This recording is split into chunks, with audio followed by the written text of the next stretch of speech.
Hello అండి. సుమన్ గురు education YouTube ఛానల్కి స్వాగతం. ఈ వీడియోలో మనం ఆంధ్రప్రదేశ్ కొత్త తెలుగు వాచకం తెలుగు పరిమళం 10 అంటే 10వ తరగతి తెలుగు వాచకం పేరు తెలుగు పరిమళం 10. ఈ తెలుగు పరిమళం 10 అన్నటువంటి 10వ తరగతి తెలుగు వాచకం నుంచి మొదటి పాఠం ప్రత్యక్ష దైవాలు ఈ పాఠం యొక్క ఫుల్ నోట్స్ని ఈ వీడియోలో నేను మీకు అందిస్తున్నాను. ఇక్కడ మీరు చూడొచ్చు, మొదటి పాఠం పేరు ప్రత్యక్ష దైవాలు. ఈ పాఠం యొక్క ఇతివృత్తం అంటే ఈ పాఠం యొక్క ప్రక్రియ ఇతిహాసము, ఇతివృత్తం తల్లిదండ్రుల సేవ, కవి పరిచయం ఎర్రన. ఇప్పుడు ఈ పాఠం యొక్క ఫుల్ నోట్స్ని ఇప్పుడు మనం పరిశీలన చేద్దాం. మీరు చూస్తున్నారు ప్రత్యక్ష దైవాలు. ఈ పాఠం యొక్క కవి ఎర్రన గారు. చదవండి, ఆలోచించి చెప్పండి అనే విభాగంలో ఒక పద్యం అనేది ఉంది. తల్లిదండ్రి మీద దయలేని పుత్రుండు, పుట్టనేమి వాడు గిట్టనేమి, పుట్టలోన చదలు పుట్టవా గిట్టవా, విశ్వదాభిరామ వినురవేమ అన్నటువంటి వ్యామన శతకం నుంచి ఒక పద్యం అనేది ఉంది. మరి ఈ పద్యం కింద కొన్ని ప్రశ్నలు ఉన్నాయి. ఆ ప్రశ్నలు ఏమిటో ఒకసారి మనం పరిశీలన చేద్దాం. పుత్రులు ఎవరి మీద దయ కలిగి ఉండాలి అన్నది ప్రశ్న. జవాబు, తల్లిదండ్రుల మీద పుత్రులు దయ కలిగి ఉండాలి. జవాబు, తల్లి తండ్రి మీద. కవి చదపురుగులతో ఎవరిని పోల్చాడు, ఎందుకు? తల్లి తండ్రి మీద రెండో ప్రశ్నకు మనం చూస్తున్నాం. తల్లి తండ్రి మీద దయలేనటువంటి పుత్రుడు ఎవరైతే ఉంటారో, ఇలా తల్లిదండ్రుల మీద దయలేని పుత్రుడిని కవి వేమన గారు చదపురుగులతో పోల్చాడు. ఎందు గురించి అంటే చదపురుగులు కూడా పుడతాయి, మరణిస్తాయి. వాటి వల్ల సమాజానికి కానీ ప్రజలకు కానీ ఏ భూదేవికి కానీ ఎటువంటి అంటే మేలు ఉండదు. అలానే తల్లి తండ్రి మీద దయలేని పుత్రుడు వాడు పుట్టినా గిట్టినా తల్లిదండ్రులకు ఎటువంటి ప్రయోజనం ఉండదు. ఇకపోతే మూడవ ప్రశ్న, తల్లిదండ్రుల సేవలు తరించిన మహనీయుల పేర్లు చెప్పండి. జవాబు, రామాయణంలో శ్రవణ కుమారుడు, పరశురాముడు మరియు వినాయకుడు, శ్రీరాముడు మొదలైన వారు తల్లిదండ్రుల సేవలో తరించిన మహనీయులు. ప్రత్యక్ష దైవాలు పాఠ్యభాగం యొక్క ఉద్దేశం గురించి ఇప్పుడు మనం చూద్దాం. లోకంలో కంటికి కనిపించే దేవతలు అమ్మా నాన్నలు. లోకంలో కంటికి కనిపించే దేవతలు ఎవరండి? అమ్మా నాన్నలు. వారిని ఎల్లప్పుడూ సేవించడమే ధర్మాలు అన్నింటిలోకి ఉత్తమ ధర్మం. ధర్మాలు అన్నింటిలోకి ఉత్తమ ధర్మం ఏదండి? తల్లిదండ్రులను, జన్మనిచ్చిన తల్లిదండ్రులను ఎల్లప్పుడూ సేవించడం. ఆ ధర్మాన్ని అనుసరించాలని చెప్పడమే ప్రత్యక్ష దైవాలు అన్న ఈ పాఠం ఉద్దేశం. ఇకపోతే కవి పరిచయం చూద్దాం. కవి పరిచయంలోకి వస్తే, మహాభారతాన్ని ఆంధ్రీకరించిన కవిత్రయంలో ఎర్రన మూడవ కవి. మొదటి ఇద్దరు నన్నయ్య మరియు తిక్కన. వీరిని కవిత్రయం అని చెప్పి అంటారు. నన్నయ్య, తిక్కన, ఎర్రనలని కవిత్రయం, తెలుగు కవిత్రయం అని చెప్పి అంటారు. ఎర్రన గారు 14వ శతాబ్దానికి చెందిన కవి. ఎర్రన గారి కాలం ఏదండి? 14వ శతాబ్దం. మరి ఎర్రన గారి తల్లిదండ్రులు ఎవరు? పోతమ్మ, తల్లి తండ్రి సూరణ. నెల్లూరు జిల్లా కందుకూరు సమీపంలో గుడ్లూరు గ్రామంలో ఎర్రన గారు జన్మించారు. ఈ ప్రాంతంని ఆ కాలంలో పాకనాడు సీమ అని పిలిచేవారు. అద్దంకిని రాజధానిగా చేసుకుని పరిపాలించిన ప్రోలయ వేమారెడ్డి గారి ఆస్థాన కవి ఎర్రన. రామాయణం, హరివంశం, అరణ్య పర్వశేషం, నృసింహ పురాణం వీరి రచనలు. అరణ్య పర్వశేషం అని చెప్పి ఎందుకన్నామంటే, నన్నయ్య గారు అరణ్య పర్వంని 2.5 ఆశ్వాసముల వరకు రచించి మధ్యలో విడిచిపెట్టారు. నన్నయ్య గారు ఇక్కడ విడిచిపెట్టినటువంటి మిగిలినటువంటి శేషభాగంని ఎర్రన గారు పూరించారు కాబట్టి అరణ్య పర్వ శేషభాగము అని చెప్పి అన్నారు. మరి ఎర్రన గారి బిరుదులు పరిశీలన చేస్తే శంభుదాసుడు, ప్రబంధ పరమేశ్వరుడు అనేవి ఎర్రన గారి బిరుదులు. ఎర్రన గారి రచనా శైలి మీద చూడండి, ఎర్రన గారి రచనా శైలి మీద బిట్టొస్తే ఎర్రన గారి రచనా శైలి సూక్తి వైచిత్రి. ఈ ప్రత్యక్ష దైవాలు అనేటటువంటి ఈ పాఠం మహాభారతంలోని అరణ్య పర్వంలోని 5వ ఆశ్వాసం నుంచి స్వీకరింపబడింది. ఇక ఈ పాఠ్యభాగం యొక్క ప్రక్రియని పరిశీలన చేద్దాం. ప్రత్యక్ష దైవాలు అన్న పాఠ్యభాగం ఇతిహాసము అన్న ప్రక్రియకి చెందుతుంది. ఇతిహాసము అంటే ఇలా జరిగింది అని అర్థం. ఇతిహాసము అంటే అర్థం ఏంటండి? ఇలా జరిగింది అని అర్థం. ఇది ఒక కాలంలో ఒక రాజవంశానికో ఒక జాతికో సంబంధించిన చారిత్రక అంశం గల బృహద్రచన. ఇటువంటి రచనని ఇతిహాసము అంటారు. ఇవి తొల్లిటి కథలు. ఇవి గ్రంథ రూపంలోకి రాకముందు ఆశు రూపంలో ఉండేవి. అంటే ముందుగా జానపదులు వీటిని పాటలుగా పాడుకునేవారు, కథలుగా చెప్పుకునేవారు.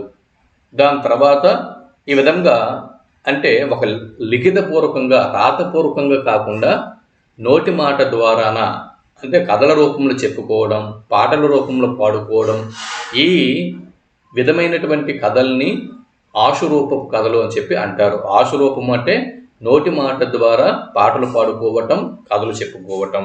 ఇలా ఆశురూపంలో ఉన్నటువంటి కథల్ని తర్వాత గ్రంథ రూపంలోకి మార్చడం జరిగింది. ఇతిహాసాలు చతుర్విధ పురుషార్థములను, ఉపదేశములను, పూర్వ వృత్తాంతములను కూడి ఉంటాయి. ఇతిహాసాలలో కథా కథనానికి ప్రాధాన్యం అనేది ఉంటుంది. ఇతిహాసాలలో దేనికి ప్రాధాన్యం ఉంటుందండి? కథా కథనానికి ప్రాధాన్యం ఉంటుంది. రామాయణము, మహాభారతాలు ఇతిహాసములు. కథా కథనము అంటే కథని చెప్పే తీరుని కథా కథనము అని చెప్పి అంటారు. ఇకపోతే నేపథ్యం. నేపథ్యం విషయానికి వస్తే అరణ్యవాసంలో ఉన్న ధర్మరాజుతో, అరణ్యవాసంలో ఉన్నటువంటి ధర్మరాజుతో మార్కండేయ మహర్షి, ధర్మరాజుతో మార్కండేయ మహర్షి కౌశికుని యొక్క గాథను చెబుతాడు. కౌశికుని యొక్క కథను ఎవరికి చెబుతారండి? ధర్మరాజుకి మార్కండేయ మహర్షి చెబుతాడు. కౌశికుని యొక్క విద్యాభ్యాసం ముగిసినట్లు గురువు ప్రకటిస్తాడు. గృహస్థ ఆశ్రమం స్వీకరించి తల్లిదండ్రులను సేవించుకోనాయనా అని గురువు కౌశికుడికి చెబుతాడు. కానీ కౌశికుడు మరింత జ్ఞాన ఆర్జన చేసి సకల ధర్మాలను తెలుసుకోవాలని బయలుదేరుతాడు. ఒకనాడు మర్రి చెట్టు నీడలో కూర్చుని వేదాధ్యయనం చేస్తా ఉంటాడు. చెట్టుపై ఉన్న పక్షి ఆయనపై రెట్ట వేస్తుంది. కోపంతో రెట్ట వేయటం అంటే అది అంటే మూత్ర విసర్జన చేయటం. చెట్టు మీద ఉన్నటువంటి పక్షి ఆ కౌశికుని మీద అంటే వేదాధ్యయనం, మర్రి చెట్టు నీడలో వేదాధ్యయనం చేస్తున్నటువంటి కౌశికుని మీద మూత్ర విసర్జన అంటే మల విసర్జన చేస్తుంది. ఈ మల విసర్జన చేయటంనే, పక్షి మల విసర్జన చేయటంనే రెట్ట వేయడం అని చెప్పి అంటారు. కోపంతో దాని వంక చూడగా ఆ పక్షి కాలి బూడిదవుతుంది. ఆ తర్వాత మధ్యాహ్న సమయంలో ఒక ఇంటి ముందు నిలబడి భిక్ష కోరుతాడు కౌశికుడు. ఆ ఇంటి ఇల్లాలు అదే సమయంలో ఇంటికి వచ్చిన భర్తను సేవిస్తూ ఉండటం వల్ల భిక్ష వేయటం ఆలస్యం అవుతుంది.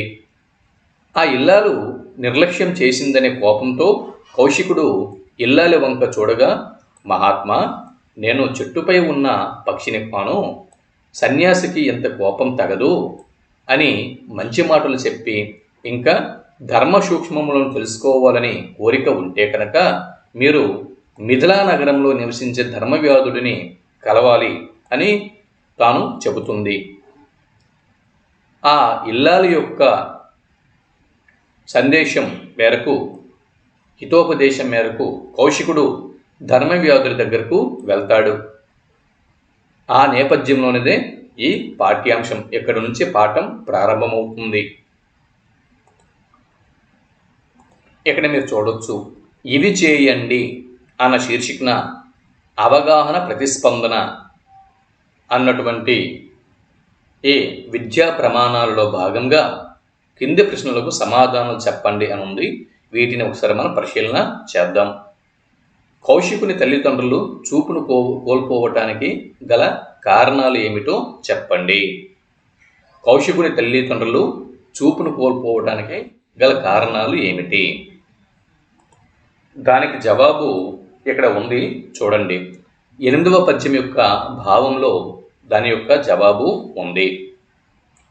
కౌశిక మహర్షి యొక్క తల్లిదండ్రులు వృద్ధులు. కౌశిక మహర్షి యొక్క తల్లిదండ్రులు ముసలివారు. వారు కౌశిక మహర్షిపై ఎంతో ప్రేమతో జీవిస్తున్నారు. వారికి కౌశికుడే ఆధారం. కానీ కౌశికుడు వేదాధ్యయనం చేసి జ్ఞానాన్ని పొందాలి అని భావించాడు. తల్లిదండ్రుల అనుమతి లేకుండా వారిని వదిలిపెట్టాడు. వారి స్థితిగతులను గురించి ఎలాంటి విచారణ చేయలేదు. ఈ కఠినమైనటువంటి కౌశికుని ప్రవర్తనతో కౌశికుడు తల్లిదండ్రులను విడిచి వెళ్ళిన మరుక్షణం కౌశికుని కోసం అతని తల్లిదండ్రులు గుండెలు పగిలిపోయేటట్లుగా ఏడ్చి ఏడ్చి అందులు అయ్యారు. ఇది జవాబు. దాని జవాబు ఇక్కడ మీకు ఇచ్చాను, చూడొచ్చు. కౌశికుని తల్లిదండ్రులు వృద్ధులు. వారు తన కుమారుడిని ఎంతగానో ప్రేమిస్తూ జీవిస్తున్నారు. వారికి ఆధారం కూడా తమ కుమారుడైన కౌశికుడే. కానీ వేదాధ్యయనం చేసి జ్ఞానాన్ని పొందాలి అని భావించి తల్లిదండ్రుల అనుమతి లేకుండా వారిని కౌశికుడు వదిలిపెడతాడు. తల్లిదండ్రుల స్థితిగతుల గురించి ఎలాంటి విచారణ చేయకుండా వారిని విడిచి వెళ్ళిపోవటం వలన కుమారుడి కోసం గుండెలు పగిలేలా రోధించి అందులుగా మారి చూపుని కోల్పోతారు కౌశికుని యొక్క తల్లిదండ్రులు. ఇది జవాబు. ఇకపోతే ఇప్పుడు మనం 2వ ప్రశ్నని చూద్దాం. 2వ ప్రశ్న ఏముందండి? ఇక్కడ ధర్మవ్యాధుని తల్లిదండ్రులు సంతోషంగా ఉండటానికి కారణం ఏమిటి? ధర్మవ్యాధుని తల్లిదండ్రులు సంతోషంగా ఉండటానికి గల కారణం ఏమిటి అనేది ప్రశ్న. దీని జవాబు ఇక్కడ మీరు చూడొచ్చు. ధర్మవ్యాధుని యొక్క తల్లిదండ్రులు సంతోషంగా ఉండటానికి గల కారణం, కౌశికుడు ధర్మవ్యాధునితో వారింటికి వెళ్ళినప్పుడు, వారింటికి అండి, ఇక్కడ కరెక్షన్ చేసుకోండి, అక్షర దోషం ఉంది. కౌశికుడు ధర్మవ్యాధునితో తమ ఇంటికి వెళ్ళినప్పుడు, ధర్మవ్యాధుని యొక్క ఇంటికి వెళ్ళినప్పుడు 4 వైపుల నుంచి సుగంధాలు వెదజల్లుతున్న ఆ భవనంలో ఉన్న ఉన్నత ఆసనాలపై ధర్మవ్యాధుని యొక్క తల్లిదండ్రులు కూర్చొని ఉన్నారు. వారు తమకు ఇష్టమైన ఆహారాన్ని స్వీకరిస్తూ నచ్చిన వస్త్రాలని మరియు ఆభరణాలను మొదలైన వాటిని ధరించి ఆనందంగా ఉన్నారు. ఇది జవాబు.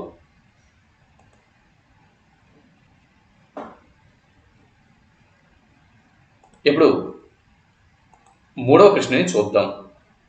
3వ ప్రశ్న, గృహస్థుడు ఎవరెవరిని పూజించాలి అన్నది 3వ ప్రశ్న.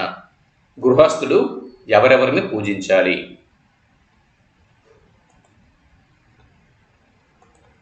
ఇక్కడ మీరు చూడవచ్చు, గృహస్థుడు 5గురిని పూజించాలి. ఈ భూమిపై పుణ్యాన్ని కోరే గృహస్థుడు ఈ భూమిపై పుణ్యాన్ని కోరే గృహస్థుడు 5గురిని పూజించాలి. వారు తల్లి, తండ్రి, గురువు, అగ్ని, ఆత్మ. తల్లి, తండ్రి, గురువు, అగ్ని, ఆత్మ. అమ్మా నాన్నలు, గురువు, అగ్ని, ఆత్మ. ఈ 5గురిని పూజించాలి.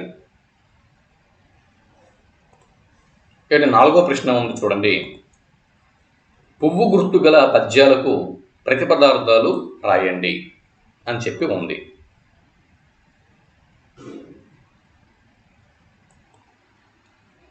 ఇక్కడ మీరు పద్యం చూడవచ్చు. ఇక్కడ మీరు చూడవచ్చు. ఈ పద్యంకి ప్రతిపదార్థాలు రాయండి అని చెప్పి ఉంది.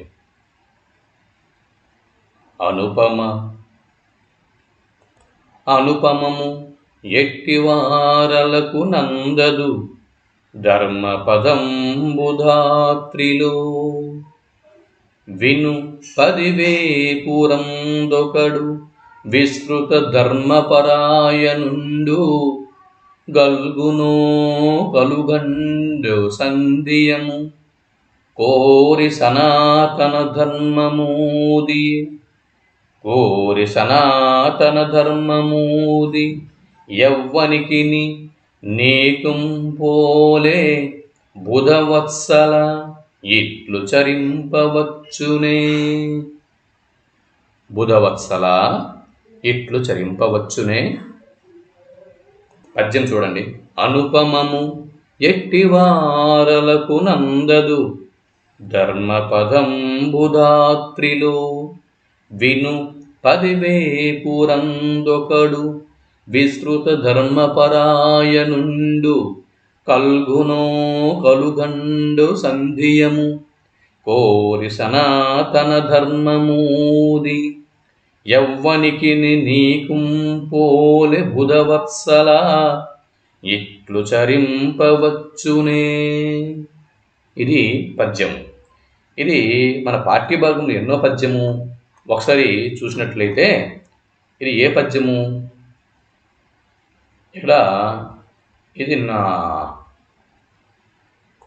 మీరు చూడొచ్చు, ఇది 14వ పద్యం అండి. మన పాఠ్యభాగంలో 14వ పద్యము. ఇది చంపకమాల అనేటటువంటి వృత్త పద్యము. సరేనా? ఇప్పుడు దీని యొక్క ప్రతిపదార్థములని మనం ఒకసారి చూసేద్దాం. బుధవత్సల అంటే పండితులచే ఆదరింపబడే ఓ ధర్మవ్యాధుడా. వినుము అంటే ఆలకింపుము. వినుము అంటే ఆలకింపుము.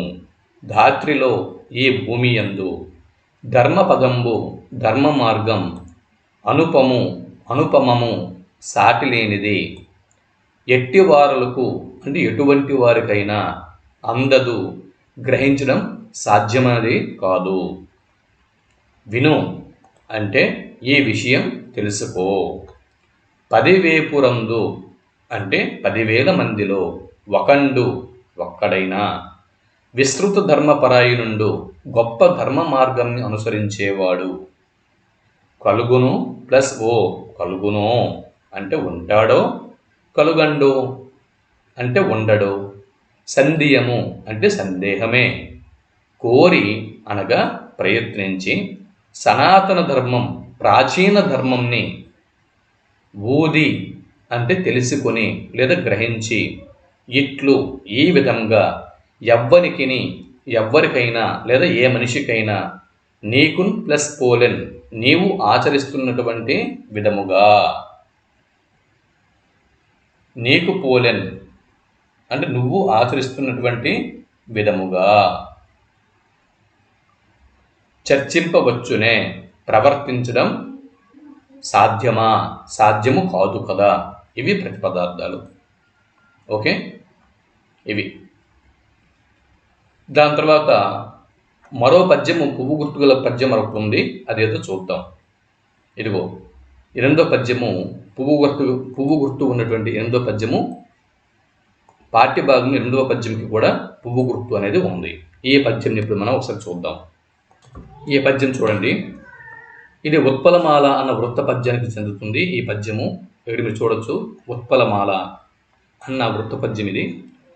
ఎంతయు వృద్ధులై తమకు నీ ఒకరుండవ తెప్పగాక అత్యంతముదంబునన్ బ్రతుకు తల్లిని తండ్రిని ఉజ్జగించి నిశ్చింతుడవై సదాధ్యాయనశీలత వారి అనుజ్ఞలేక ఏకాంతమిమ్మెయిన్ వెడలితివి అక్కట నీవు గరంబు క్రూరతన్. ఇది పద్యం. ఎంతయు వృద్ధులై తమకు నీ ఒకరుండవ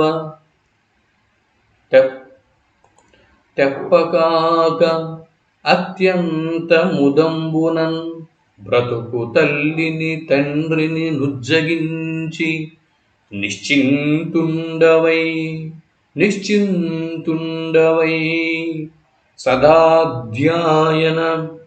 సదాధ్యయనశీలత వారి అనుజ్ఞలేక ఏకాంతమమ్మెయిన్ వెడలి తక్కట నీవు గరంబు క్రూరతన్. ఈ పద్యంలోని ప్రతిపదార్థాన్ని గమనిస్తే ఎంతయు అనగా చాలా, వృద్ధులై అనగా ముసలివారైనా, తమకు అంటే వారికి, నీ ఒకరుండవు నువ్వొక్కడివే, తెప్ప అనగా తరింప చేసేవాడవు కాగా, అత్యంత చాలా, మదంబునన్ అనగా సంతోషముతో, బ్రతుకు అనగా జీవిస్తున్న, తల్లిని తండ్రిని అనగా అమ్మా నాన్నలను ఉజ్జగించి అనగా విడిచిపెట్టి, నిశ్చింతుడవై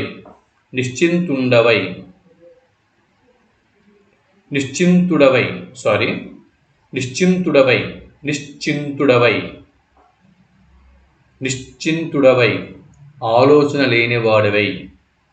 ఎంతగా ముందు నుంచి నేను నిశ్చింతుండవై అని పలుకుతున్నాను, అది కాదండి, నిశ్చింతుడవై అని పలకాలి. తప్పుగా పలికినందుకు క్షమించండి. నిశ్చింతుడవై అనేది సరైనటువంటి ఉచ్చారణ. నిశ్చింతుడవై అనగా ఆలోచన లేని వాడవై, అంటే నిశ్చింత కలిగిన వాడవై, ఆలోచన లేని వాడవై.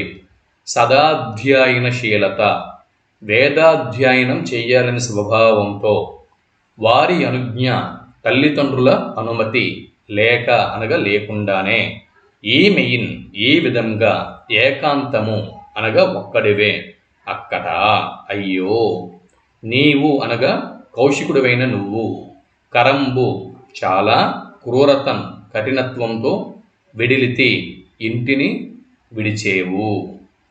ఇవి ప్రతిపదార్థములు. ఇకపోతే క్రింది పద్యాన్ని చదివి ప్రశ్నలకు జవాబులు రాయండి. ఇక్కడ మీరు చూడొచ్చు,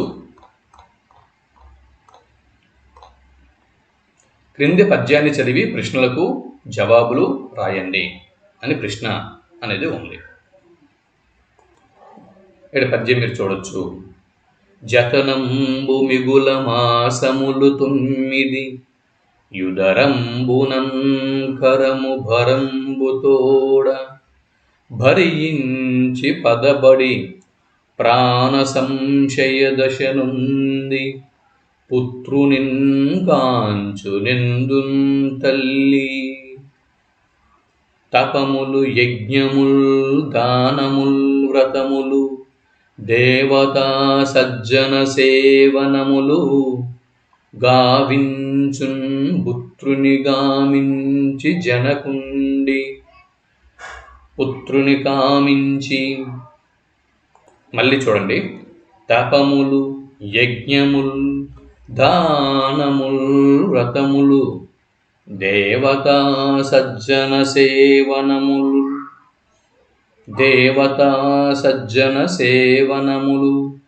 గావించు పుత్రుని కామించి జనకుడిట్లిరువుర పాటున సరియ తలప తనయుగని తల్లిదండ్రులు దమకు నతడు భక్తుడగుటకు ధర్మానురక్తుడగుట కాసపడుదురు.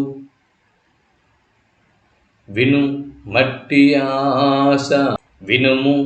అట్టి ఆశ సిద్ధింబొందచేయు నకండ చువ్వె నందనుండు. చూడండి. జతనంబు మిగుల మాసములు 9 యుదరంబునన్ కరము భరతంబు తోడ భరించి పదపడి ప్రాణ సంశయ దశ నుండి పుత్రుని గాంచు నెందున్ తల్లి. తపములు యజ్ఞముల్ దానముల్ వ్రతములు దేవతా సజ్జన సేవనములు కావించు పుత్రుని గామించి జనకుడిట్లిరువుర పాటును సరియ తలపం తనయుంగని తల్లిదండ్రులు దమకు నకండు భక్తుండగుటకు ధర్మానురక్తుండగుటకు ఆశపడుదురు. వినుము అట్టి ఆశ సిద్ధింబొందచేయనతండ చూవె నందనుండు. ఈ పద్యం కూడా ఎర్రనగా రచించారు. మరి ఈ పద్యంలోని ప్రశ్నలు ఏంటంటే, తమ పిల్లల నుంచి తల్లిదండ్రులు ఏమి కోరుకుంటారు అన్నది ప్రశ్న. తమ తల్లిదండ్రుల నుంచి ప్రశ్నలు ఏమి కోరుకుంటారు, దానికి జవాబు ఇక్కడ ఉంది చూడండి. తమ పిల్లల నుంచి తల్లిదండ్రులు కొడుకులు ధర్మానురక్తులు అవ్వాలని మరియు భక్తులు అవ్వాలని కోరుకుంటారు. తమ పిల్లల నుంచి తల్లిదండ్రులు ఏమి కోరుకుంటారండి? కొడుకులు ధర్మానురక్తులు అవ్వాలని మరియు భక్తులు అవ్వాలని కోరుకుంటారు. తర్వాత రెండవ ప్రశ్న, సంతానం కోసం తల్లి ఏ విధంగా కష్టపడుతుంది? సంతానం కోసం తల్లి ఏ విధంగా కష్టపడుతుంది? ఇక్కడ మీరు చూడొచ్చు. సంతానం కోసం తల్లి నవమాసాలు మోస్తుంది. ప్రసవ వేదన అనుభవించి ప్రాణాలు సైతం లెక్క చెయ్యక కొడుకును ప్రసవిస్తుంది. ఆ సమయంలో ప్రాణం పోయినా పోవచ్చు. అనేక దానాలు, వ్రతాలు, యజ్ఞాలు సంతానం కోసం చేయిస్తుంది. కోరికతో కుమారుణ్ణి పొందుతుంది. ఇది ఇక్కడ జవాబు. మూడవ ప్రశ్న ఇక్కడ మీరు చూస్తే, తపములు యజ్ఞములు ఎవరు ఎందుకు చేస్తారు అన్నది ప్రశ్న. దీనికి జవాబు ఇక్కడ మీరు చూడొచ్చు. తపములు యజ్ఞములు ధర్మ కార్యములు కొడుకులు పుట్టాలని తండ్రి చేస్తాడు. తపములు యజ్ఞములు ధర్మ కార్యములను కొడుకులు పుట్టాలని చేస్తారు. ఎవరు చేస్తారు? ఎందుకు చేస్తారంటే కొడుకులు పుట్టాలని చేస్తారు. ఎవరు చేస్తారు అంటే తండ్రి చేస్తాడు.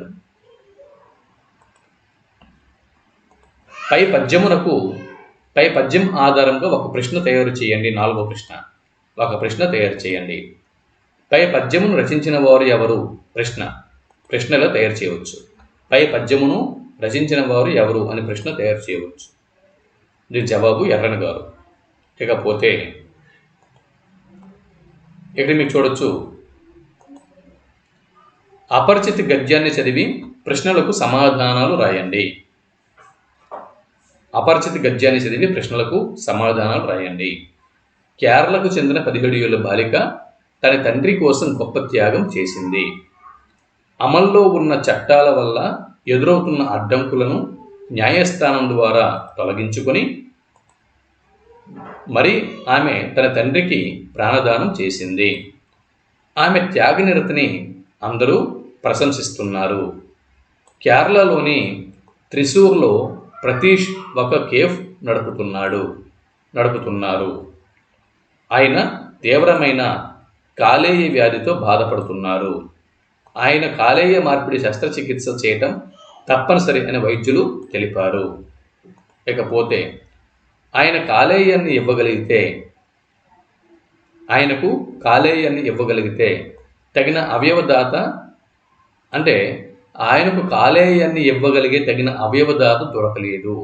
దీంతో ఆయన కుమార్తె దేవనంద చాలా ఆవేదనకు గురయ్యింది. తన తండ్రి కోసం తాను ఏదైనా చేయాలి అనుకుంది. తన కాలేయంలో కొంత భాగం ఆయనకు ఇవ్వాలి అని నిర్ణయించుకుంది. అయితే ఓ మైనర్ తన అవయవాలను దానం చేయడానికి మన దేశంలో అమలులో ఉన్న చట్టాలు అనుమతించవని తెలుసుకుంది. ఇటువంటి సందర్భంలో గతంలో వచ్చిందని, మైనర్ అవయవదానం చేయడానికి కోర్టు అనుమతి ఇచ్చిందని తెలుసుకుని కేరళ హైకోర్టును ఆశ్రయించింది. తన తండ్రికి తన కాలేయంలో కొంత భాగాన్ని ఇచ్చేందుకు అనుమతించాలని కోరింది. హైకోర్టు ఆమెకు అనుకూలంగా తీర్పు చెబుతూ అనేక సమస్యలను ఎదుర్కొంటూ ఇంతటి త్యాగానికి సిద్ధమైనందుకు ఆమెను ప్రశంసించింది.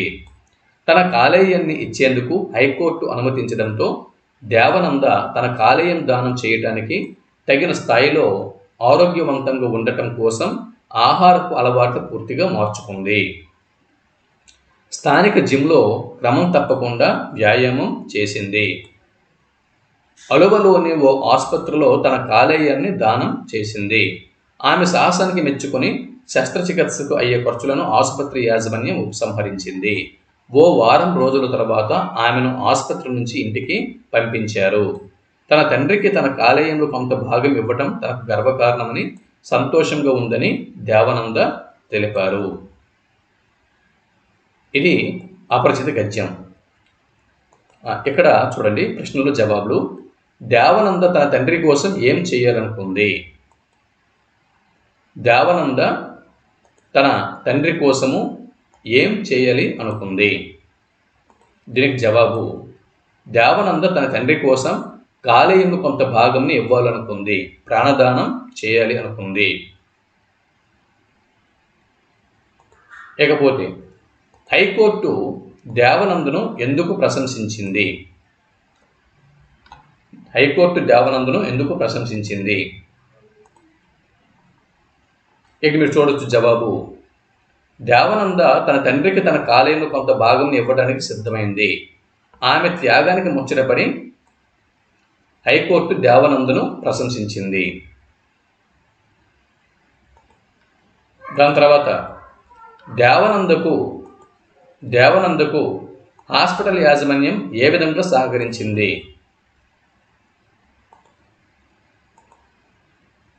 దేవనంద చేస్తున్న సాహసానికి మెచ్చుకొని శస్త్రచికిత్సకు అయ్యే ఖర్చులను ఆసుపత్రి యాజమాన్యం ఉపసంహరించింది.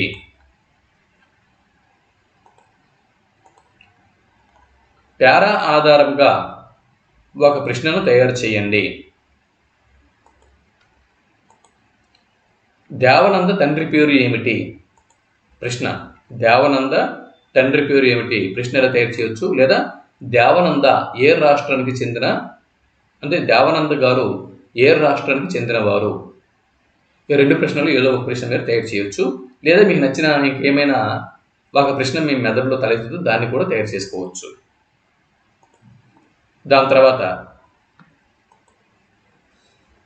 క్రింది వాటికి అర్ధ సందర్భములు రాయండి అని చెప్పి ఇక్కడ 2 అర్ధ సందర్భములు ఉన్నాయి. వీటిని ఒకసారి ఇప్పుడు మనం పరిశీలన చేద్దాం.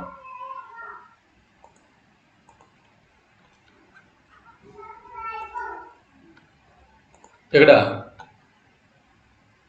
వాడసువే ధర్మాత్ముండు వసుధ మీద. కవి పరిచయం. ఈ వాక్యము ఎర్రన గారు రచించిన ఆంధ్ర మహాభారతంలోని అరణ్య పర్వంలోని 5వ ఆశ్వాసం నుంచి గ్రహింపబడిన ప్రత్యక్ష దైవాలను పాఠంలోనిది. సందర్భం గృహస్థ ధర్మములను వివరిస్తూ ధర్మవ్యాధులు కౌశికుడితో పలికిన సందర్భంలోనిది. భావము ధర్మ కార్యములను ఆచరించిన గృహస్థుడే నిజమైన ధర్మాత్ముడు అని ఈ వాక్యం యొక్క భావం. ఇక రెండవ వాక్యం, గురుజనములకు ప్రీతి చేసద ననక. పరిచయం, కవి పరిచయం సేమ్. ఈ వాక్యము ఎర్రన రచించిన ఆంధ్ర మహాభారతంలోని అరణ్య పర్వము 5వ ఆశ్వాసము నుండి గ్రహింపబడిన ప్రత్యక్ష దేవాలయం పాఠంలోనిది. సందర్భం, గృహస్థ ధర్మములను వివరిస్తూ ధర్మవ్యాధుడు కౌశికులతో పలికిన సందర్భంలోనిది. నేను తప్పకుండా తల్లిదండ్రులను సేవించి తరిస్తాను అని భావం. ఇక్కడ సందర్భం సరిదిద్దుకోండి, ఇక్కడ సందర్భం అనేది కరెక్షన్ చేసుకోండి. ఇక్కడ ఏంటంటే ధర్మవ్యాధుడు చెప్పిన గృహస్థ ధర్మములను ధర్మవ్యాధుడు చెప్పిన గృహస్థ ధర్మములను విని కౌశికుడు ధర్మవ్యాధుడితో, చూడండి ధర్మవ్యాధుడు కౌశికుడితో కాదండి, ఇది రాంగు. ఇక్కడ కౌశికుడు ధర్మవ్యాధునితో పలికిన సందర్భంలోనిది అని రాసుకుంటారు. ఓకే, ఇది గృహస్థ ధర్మములని ధర్మవ్యాధుడి నుంచి వినిన తర్వాత కౌశికుడు ధర్మవ్యాధుడితో పలికిన సందర్భంలోనిది అని సందర్భం రాసుకుంటారు. ఇప్పుడు భావం ఏంటి రాస్తారంటే, ధర్మవ్యాధుడి నుంచి గృహస్థ ధర్మములని ఆలకించిన కౌశికుడు నేను తప్పకుండా తల్లిదండ్రులను సేవించి తరిస్తాను అన్నాడు అని భావం.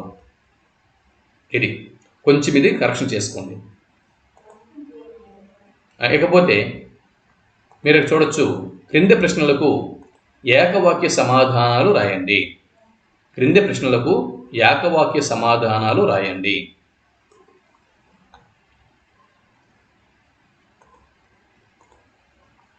ఎర్రన ఎవరి ఆస్థాన కవి? ఎర్రన ప్రోలయ వేమరెడ్డి అద్దంకి రాజధానిగా పరిపాలన చేస్తున్న ప్రోలయ వేమారెడ్డి గారి ఆస్థాన కవి ఎర్రన.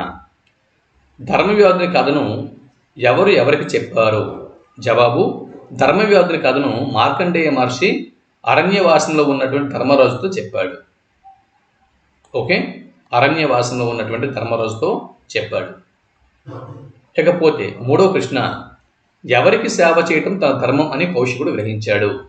జవాబు, తల్లిదండ్రులకు సేవ చేయటం తన ధర్మమని కౌశికుడు గ్రహించాడు. ధర్మవ్యాధుని కథ ఏ గ్రంథం నుంచి స్వీకరింపబడింది? జవాబు, ధర్మవ్యాధుని కథ ఆంధ్ర మహాభారతంలోని అరణ్య పర్వం నుంచి గ్రహింపబడినది. ఏ గ్రంథం నుంచి అన్నారు కాబట్టి ఎర్రన గారి ఆంధ్ర మహాభారతం అనే గ్రంథం నుంచి అని రాస్తే సరిపోతుంది. ఇకపోతే వ్యక్తీకరణ సృజనాత్మకత. ఇక్కడ మీరు చూడొచ్చు, వ్యక్తీకరణ సృజనాత్మకత. ఇక్కడ 3 ప్రశ్నలు ఉన్నాయి. ధర్మవ్యాధుడు కౌశికునితో తల్లిదండ్రుల సేవా విశిష్టతను గురించి ఏమని చెప్పాడు? ఇది ధర్మవ్యాధుడు కౌశికునితో తల్లిదండ్రుల సేవా విశిష్టతను గురించి ఏమని చెప్పాడు? దీనికి జవాబు 1-2 పద్యాల భావాల్లో జవాబు ఉంది. ఆ 1-2 పద్యాల భావం ఏంటో ఇప్పుడు మనం పరిశీలన చేద్దాం.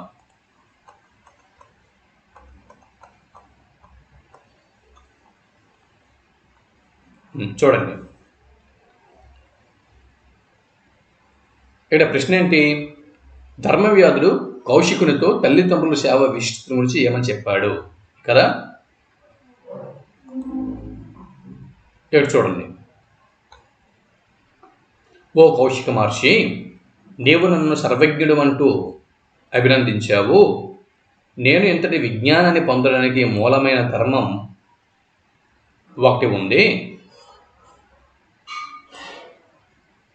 అని చెబుతూ కౌశిక మహర్షిని సగౌరవంగా తన ఇంటికి తీసుకువెళ్తాడు ధర్మవ్యాధుడు. 4 వైపుల నుంచి సుగంధాలు వెదజల్లుతున్న ఆ భవనంలో ఉన్న ఉన్నత ఆసనాలపై ధర్మవ్యాధుని తల్లిదండ్రులు కూర్చొని ఉన్నారు. వారు తమకు ఇష్టమైన ఆహారాన్ని స్వీకరిస్తూ నచ్చిన వస్త్రాలు, ఆభరణాలు మొదలైనవి ధరించి ఆనందంగా ఉన్నారు.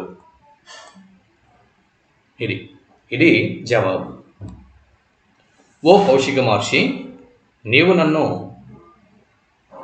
ఇవన్నీ అక్కర్లేదు, ధర్మవ్యాధుడు కౌశిక మహర్షిని ఎక్కడి నుంచి రాసి సరిపోతుందండి. ధర్మవ్యాధుడు కౌశిక మహర్షిని సగౌరవంగా తన ఇంటికి తీసుకువెళ్తాడు. 4 వైపుల నుంచి సుగంధాలు వెదజల్లుతున్న ఆ భవనంలో ఉన్న ఉన్నత ఆసనాలపై ధర్మవ్యాధుని తల్లిదండ్రులు కూర్చొని ఉన్నారు. వారు తమకు ఇష్టమైన ఆహారాన్ని స్వీకరిస్తూ నచ్చిన వస్త్రాలు, ఆభరణాలు మొదలైనవి ధరించి ఆనందంగా ఉన్నారు. ఇది రాస్తే సరిపోతుంది జవాబు. ఇది ఇకపోతే తర్వాత ప్రశ్న ఏంటి? ధర్మవ్యాధుని తల్లిదండ్రులు తమ పుత్ర ప్రేమను ఎలా వ్యక్తీకరించారు? ప్రశ్న ఏంటంటే, ధర్మవ్యాధుని తల్లిదండ్రులు తమ పుత్ర ప్రేమను ఎలా వ్యక్తీకరించారు? ఇక్కడ మీరు చూడొచ్చు.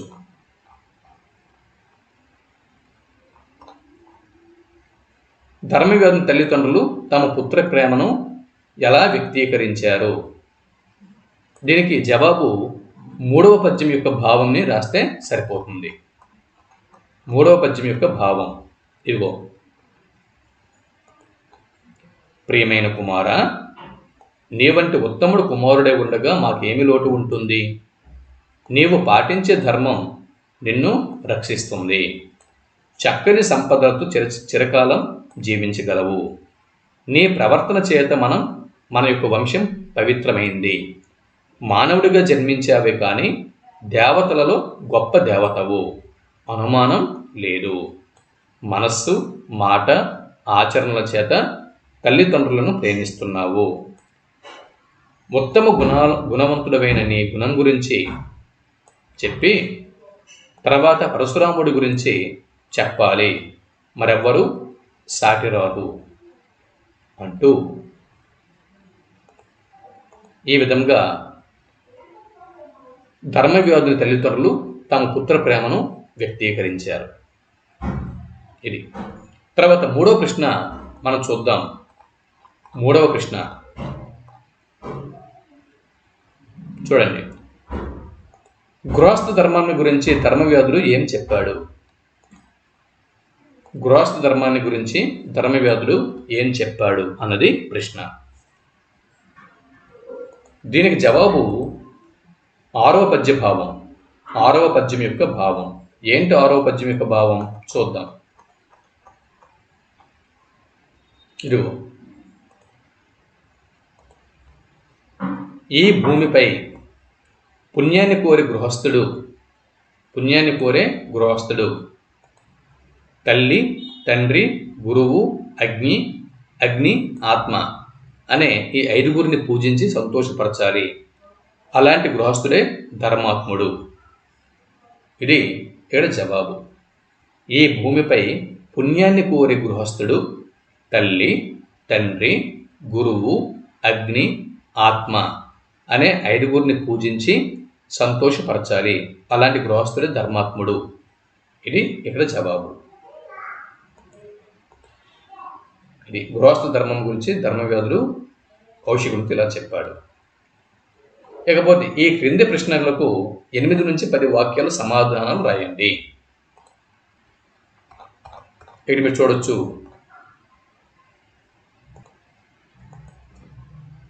ఈ క్రింది ప్రశ్నలకు 8 నుంచి 10 వాక్యాలు సమాధానాలు రాయండి. మొదటిది, ప్రత్యక్ష దైవాల పాఠం సారాంశంని మీ సొంత మాటల్లో రాయండి.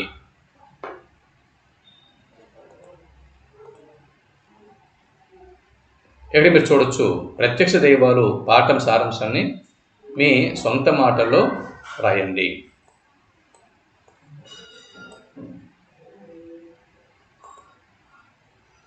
ఇక్కడ జవాబు, ప్రత్యక్ష దైవాలు అన్న పాఠం ఎర్రన రచించిన ఆంధ్ర మహాభారతంలోని అరణ్య పర్వము 5వ ఆశ్వాసం నుంచి గ్రహింపబడినది.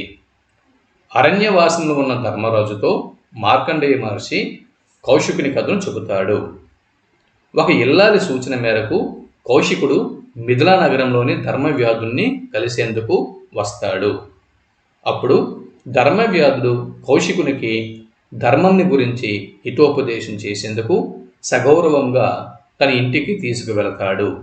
ఆ సమయంలో 4 వైపుల నుంచి సుగంధాలు వెదజల్లే ఇంట్లో ఎత్తైన ఆసనంపై ధర్మవ్యాధుని తల్లిదండ్రులు కూర్చుని తమకు ఇష్టమైన ఆహారాన్ని స్వీకరిస్తూ నచ్చిన వస్త్రాలను ఆభరణాలను ధరించి ఆనందంగా ఉన్నారు. ధర్మవ్యాధుడు వారి పాదాలకు నమస్కరించి కౌశికుడికి వారిని చూపించాడు. అనుమానం లేకుండా మనోవాక్కాయములతో ధర్మవ్యాధుడు తన తల్లిదండ్రులను ప్రేమిస్తున్నాడు.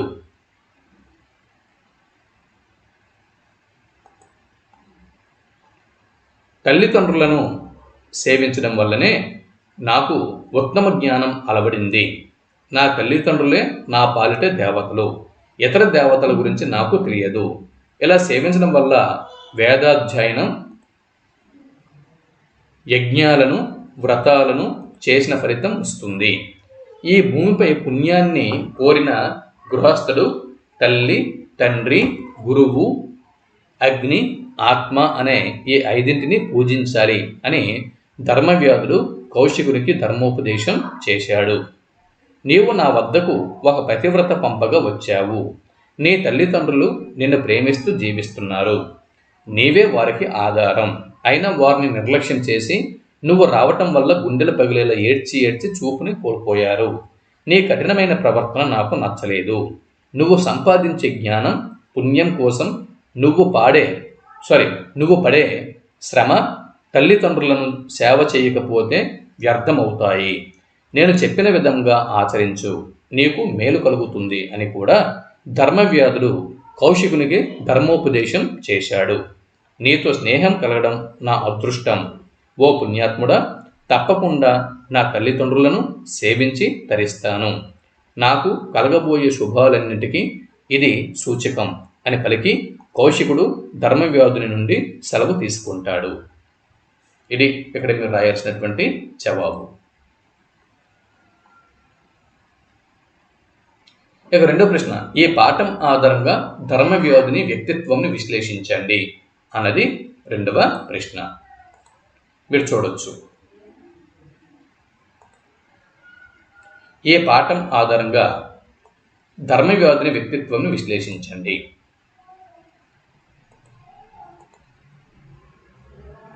జవాబు చూడండి. ధర్మవ్యాధుడు ఉత్తమ కుమారుడు, జ్ఞానుల చేత ఆదరింపబడే పుణ్యాత్ముడు. తన తల్లిదండ్రులను ప్రత్యక్ష దైవాలుగా తలిచి నిరంతరం వారి యోగక్షేమాలను తెలుసుకుంటూ సేవ చేసే కర్మశీలుడు.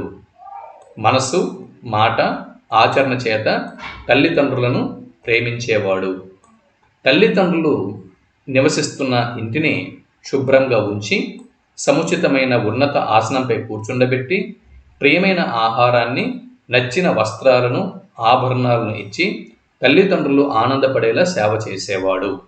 ప్రియమైన కుమార, నీలాంటి ఉత్తముడైన కుమారుడు ఉండగా మాకేమి లోటు? నీవు పాటించే ధర్మం నిన్ను రక్షిస్తుంది. చక్కని సంపదలతో చిరకాలం జీవించగలవు అంటూ తల్లిదండ్రుల నుంచి ఆశీర్వాదములను పొందాడు. తన ఉత్తమ ప్రవర్తనతో వంశానికి పవిత్రత చేకూర్చాడు. మానవుడిగా జన్మించాడు కానీ దేవతల్లో గొప్ప దేవత, అనుమానం లేదు. సత్యవ్రతుడు, కల్మషం లేని మహామనిషి.